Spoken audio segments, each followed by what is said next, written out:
Loïc Njembo, on va parler d'un sujet cette fois-ci, mais hyper important. Yes. Voilà, hyper important, puisque ça fait un énorme buzz. Ça fait un énorme buzz. On va démarrer avec ce sujet, on reviendra avec ce titre pour écouter le tout dernier Lord de Chris en exclusivité, je vais dire mondial, puisque cette émission sera également sur YouTube. Alors, Loïc, tu vas nous parler du délire que tu as créé sur la toile. C'était un délire que tu as appelé la guerre domaniale. On va rappeler que depuis le confinement, tu as utilisé les mots que nos autorités ont utilisés pour créer un petit truc qui aujourd'hui marche. Ça marche vraiment, puisque tout le monde aujourd'hui parle de ça. Alors, tu vas nous parler de cette guerre domaniale qui, pour certaines personnes, a tourné au vinaigre. Merci beaucoup Nino Kali de me donner l'occasion de m'exprimer. Tout à l'heure, il y avait des amis connectés qui me disent ouais mais il faut qu'on parle de la guerre domaniale. Je dis non, il y a Nino Kali qui fait l'émission, donc on va lui laisser l'exclusivité et tant mieux puisque c'est filmé et que Chris Okissa, la vision de l'aigle, est en train de capturer ces moments. C'est très très bien. Souvent dans ma banga 15 kayas. Alors Chris Okissa, grand prêtre. Parlons de la guerre domaniale. J'ai fait un direct de l'autre fois sur Complexe Imeni où j'expliquais que guerre domaniale, ça vient pas de moi. C'est-à-dire que, comme tu le dis, des mots comme domaniaux, ça a été utilisé par notre ministre de tutelle, Vieux Thierry, qui, pendant le confinement, on a jugé utile maintenant de le mettre dans toutes les ambiances. Et les gens aiment bien domaniaux, covidé, pandémique et le sucre. Voilà. Qu'est-ce qui se passe pour faire le petit rappel? Ce qui se passe, c'est que on est sur Complexe Imeni et Bizaï s'est reçu à une émission, donc celle de Hugues Vogel, Décibel. Et Hugues Vogel qui pose la question de savoir, mais toi, quels sont tes rapports Bizaï avec Maralba? Et Maralba de dire, et à Bizaï de dire, bon, le gars, on se fréquente pas. Et Complexe Imeni, c'est un média axé sur la culture, le divertissement et l'info satirique. Tu le sais, puisqu'on fait il y a de l'info, machin. Donc, du coup, nous, on récupère l'info, on y met notre sucre pour le rendre sucré auprès des parlementaires. Je dis à Maralba, viens voir. Bizaï s'est dit que tu étais infréquentable et tout ça. Et Maralba, comme c'est un excellent communicateur, il récupère l'affaire pour lui, il lave l'autre, il dit, moi, de toute façon, moi, je suis beau, je suis 100% naturel. J'ai pas de tatouage, j'ai pas de choco. Il ne fait pas de choco. Et quand il dit je ne fais pas de choco, l'autre frangin, Nick Sozaï, se sent concerné.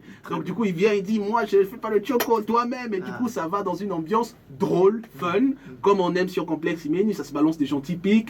On dit ah, Nick Sozaï, viens voir Maralba parler. Maralba, viens voir et tout ça. Et du coup, jusque-là, tout va bien. Jusque-là, tout va bien. Jusque-là, on est dans une bonne ambiance. Et du coup, moi, je sais que ces genres de choses marchent bien quand il y a des petites piques, quand c'est fait dans la bonne ambiance, et bien les parlementaires ou les Congolais aiment bien qu'il y ait ce genre d'ambiance où ils peuvent rigoler, ah l'autre on l'a insulté, machin.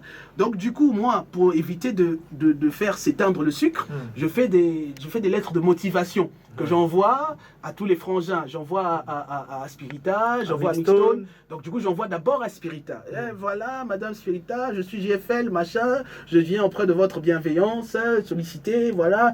Qui parmi ces rappeurs est le plus beau, qui rappe mieux? Spi te répond. Et Spi répond. Spi dit, bon écoute, moi je ne veux pas dire qui est plus beau, mais ce que je peux dire c'est que s'il y en a qui se considèrent meilleurs que l'autre sur le rap, ben, il y a une bonne base, c'est le freestyle en fait.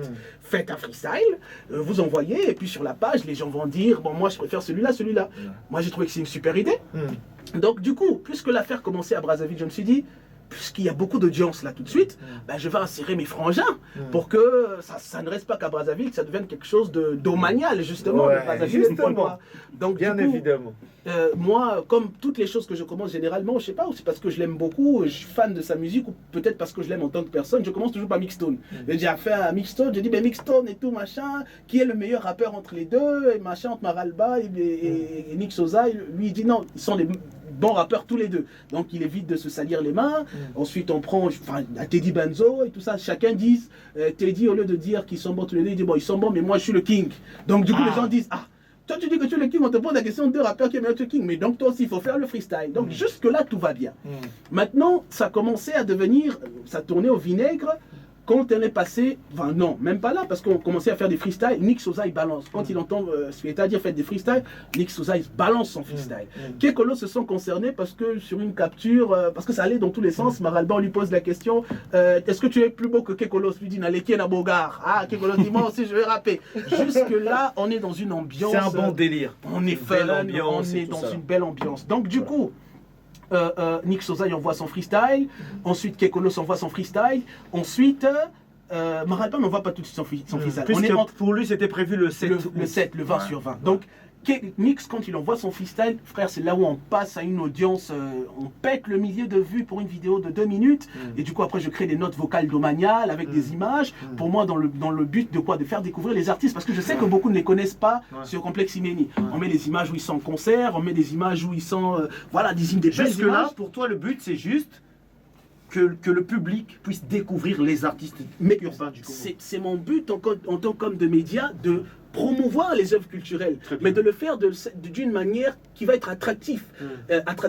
C'est pas seulement publier pour publier, mais c'est publier pour qu'il y ait de l'impact. Et quand je me suis rendu compte qu'il y a de l'impact, on a développé des rubriques comme la note vocale domaniale. On met des images, Nick Sosa il parle à Maralba, yo Maralba, moi je te parle, moi je suis meilleur que toi. On balance des images de concert. Donc pendant que les gens écoutent la note vocale, ils sont en train de voir les images, on voit des artistes, et c'est vraiment bon enfant, et ça part bien, les gens découvrent, ah mais finalement le gars là rappe bien, lui c'est qui, je vais m'abonner à sa page. Une très belle ambiance. Et du coup, qu'est-ce qui se passe? C'est que Nick Sozai envoie, Kekolos envoie. Et ils sont en train de se balancer des freestyles. Un coup c'est Nick Sozai, un coup c'est Kekolos. Et la guerre est vraiment machin. Maralba ne balance pas tout de suite un freestyle, mais il nous met la bonne ambiance avec des notes vocales, comme il est un peu comédien. On est dans une bonne ambiance. Maintenant, Maralba balance son freestyle. Ça veut dire que tous les gars de Brazza ont balancé. Enfin, les grosses têtes, sauf Ice, qui a choisi de se mettre en retrait. Du coup, pour les parlementaires, c'est genre... Oh, mais il n'y a que Brazza, mais Pointe-Noire comment? Moi, je pense. On va rappeler pour ceux qui nous écoutent que les parlementaires sont les fans de Complexe Imeni. Donc toi, c'est comme ça que tu les appelles. C'est comme ça que je les appelle. Voilà. Et c'est comme ça qu'ils se définissent eux aussi. Donc les parlementaires, seulement on commence à se poser la question de savoir, mais pourquoi pas les gars de Pointe-Noire? Donc du coup, moi, je vais vers mes gars, je dis non, là, quand c'est comme ça, il faut balancer parce que, et au moins ça net, moi, ce son numéro boy. Donc du coup, je vais chez Mixton dit, ouais, mais écoute, moi, j'ai pas le temps, moi, j'ai mes comme ça là. Et moi, je publie la note vocale, les gens disent, non, toi aussi, il faut pas nous faire honte, faut machin. Donc du coup, c'est toujours bon enfant.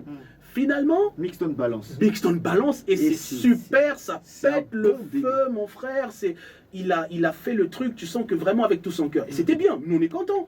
Teddy Benzo promet qu'il va balancer, mais depuis ça tarde. Ah, il promet. Il avait fait dans une note vocale où il dit non, moi je vais faire, avant même Mixton. Avant même Mixton, c'est lui qui fait la note vocale pour dire mais écoute moi je vais faire mon bail et tout ça là, mais j'attends que tous les gars de Brazza balancent d'abord, que tous les Kings et les As là balancent, moi aussi tu vas voir. J'ai déjà préparé mon bail, j'ai même écouté ce que Mixton a fait, c'est un bon délire, on va tous les tuer, il y en a qui vont arrêter le rap. Nous on se dit on continue d'être, on est content, il y a la chaleur, tu vois. Très bien. Donc maintenant, quand Mixton balance, après les gars comme les Ubicap, les MC Lumumba, beaucoup de rappeurs de Pointe-Noire ont balancé. On est dans une bonne ambiance de freestyle, de tiens, je suis rap mieux que toi et tout ça. Et Kekolos alors fait dans ses pics, il parle de cheveux. Nongue Nabasuki, machin, Kwena Kabano. L'autre se sont visés personnellement. Ça c'est Boomboy qui voilà, ils se sont visés et il fait une vidéo, il m'envoie où il parlait les loyers de la personne, enfin de Kekolos. Moi je dis non. La guerre, elle est domaniale. C'est-à-dire que domaniale, là, il faut que ça reste bon enfant. À partir du moment où on commence à parler des vies privées, on sort du contexte. Il dit non, mais toi, tu as publié les choses. J'ai dit non, c'est pas pareil. Moi, je suis l'arbitre. Moi, ce que je dois faire, c'est de pouvoir faire de telle sorte que ça reste bon enfant. Il y a un carré que les artistes doivent respecter. Voilà.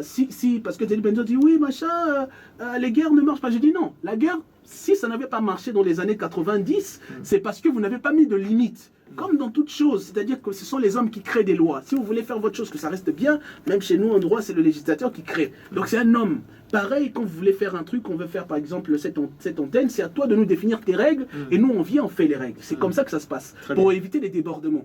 Et lui s'est senti un peu frustré que je ne diffuse pas cette vidéo-là. Kekolos aussi a envoyé une vidéo où il parlait de Maralba, il dit machin, stérilité, compagnie, mais toi, tu as ta femme, pourquoi tu ne mets pas au monde? J'ai dit non. Ça aussi, non. Parce que ça, on va ressentir du contexte, de la bonne ambiance. Voilà, donc ça partait bon enfant, et tout d'un coup, Teddy me fait comprendre que finalement, moi, je ne peux pas le faire parce que voilà, je ne vois pas ce que ça peut m'apporter. Moi, quand je fais des choses, j'essaie toujours de voir en termes d'image ce que ça peut m'apporter. J'ai beaucoup plus à perdre. De toute façon, effectivement, c'est vrai parce qu'on est sur le mode freestyle, tout le monde à l'œil. Si tu te loupes, écoute, tu perds en crédibilité. On va dire qu'un tel rappe mieux que toi. En réalité, c'est ça qui se passe. C'est que si tout le monde est en train de regarder, Kekolos est sorti, tout le monde se pose la question, mais putain, ce mec-là, où était-il quoi? Très fort en machin, il a des punchlines de malade, tu vois. Et je tiens à préciser aussi que les freestyles, ce n'est pas le clash. Parce qu'on a reçu de Kessie Montellano, pour ceux qui les rappeurs de... Si tu es rappeur, si tu connais pas Kessie Montellano, ça veut dire que tu as un problème. Ouais. Donc le freestyle, c'est que c'est tout le monde qui balançait. Kessie Montellano a envoyé son bail. On a les Maf Congo, Kosia Congo qui ont envoyé leur bail, mais ils sont pas dans le clash, ils sont dans des bails où ils te font comprendre. Il y a une punchline qui sont sorties comme ne confonds pas le talent à la sauce et le riz. Le rap nous va si bien comme la sauce et le riz, frère. Pour écrire quelque chose comme ça, il faut être intelligent. Ouais. Et nous, on kiffait. On est dans le bail où, quand il y a des punchlines clash, c'est bon. Quand il y a des punchlines qui font réfléchir, c'est bon. C'est un délire. Et du coup, Teddy Benzo me dit, moi je vois pas ce que ça peut m'apporter en termes d'image, machin. Je ne fais pas. Ok. Moi je dis, bon, on continue à recevoir de la bonne ambiance. Après Loïc, Oui. permets-moi de t'arrêter Y a un pas de petit problème. peu par rapport au timing. Ouais. Mais toi, tu as fait un direct où tu les as fait passer pour des losers, pour dire que bon, mais voilà, ils sont en train de tailler et tout ça là, ils veulent pas. Tu as parlé de Benzo et tu as parlé de Mixstone dans ton direct, où tu as dit que bon, mais voilà, que les mecs ils veulent pas faire ça parce que bah, ils se sentent pas prêts, ils sont pas chauds et tout ça là. Non, je n'ai pas fait de direct pour dire ça. Je suis pas beaucoup trop intelligent, mais je ne peux pas me permettre de le faire. Ce que je disais aux gens, parce qu'il y avait il y avait la demande. En commentaire, frère, t'as plus de 100 commentaires, on est en train de les taguer. C'est ce qui s'est passé. C'est pas moi qui ai dit, c'est la pression du public, frère. Quand tu as un truc comme ça où les gens de Brazza ont envoyé du lourd, du roux, il y a même la petite JCB qui a envoyé du lourd, les gens vont vous appeler, frère. Vous êtes les têtes d'affiche, c'est pas moi. Les gens vont dire, mais toi, mais comment mon Koyarga, il y a des bails comme ça et tu réagis pas. Voilà, donc du coup, moi. Je demande aux gars, ils me disent non. Moi, les gens me posent la question, je dis non. Eux, ils ont décidé de ne pas faire, mais on peut pas les en tenir rigueur. C'est leur choix. Tu vois, parce que bon, les gars de Brazza ont fait les bails, eux ils se disent pour leurs raisons qu'ils ont choisi et machin. Et c'est parce qu'on discutait avec ces mecs, Mixstone et machin, et Teddy sur WhatsApp, je les ai fait comprendre que bon, il n'y a pas de problème, parce que Mixstone m'a fait comprendre que, bon, de toute façon, Eza audience Nayo, Ezo Mata, il me l'a dit sur WhatsApp. Et moi, j'ai trouvé ça un peu bizarre. C'est qu'il me dit que ma audience, Ezo Mata, pour Nayo, brasserie, Ezo Yaka, donc, pour ne pas citer, on va revenir sur ça, chers auditeurs. C'est un énorme plaisir de savoir que les messages sont en train d'arriver. D'autant, on va message tout à l'heure. Alors, on va revenir tout à l'heure le temps de laisser Maman Liyanga, on va lui laisser faire son ambiance et on revient dans quelques minutes pour pouvoir continuer avec cette histoire domaniale. Voilà, que nous raconte Loïc Djembo, la très très belle histoire avec les artistes du Congo-Brazzaville. On écoute le titre Élégance, où il y a eu 5 artistes de Point Noir. C'est une très très belle chanson d'ailleurs. Restez branchés, connectés. 06 991 76 78 pour vos SMS. On revient tout à l'heure.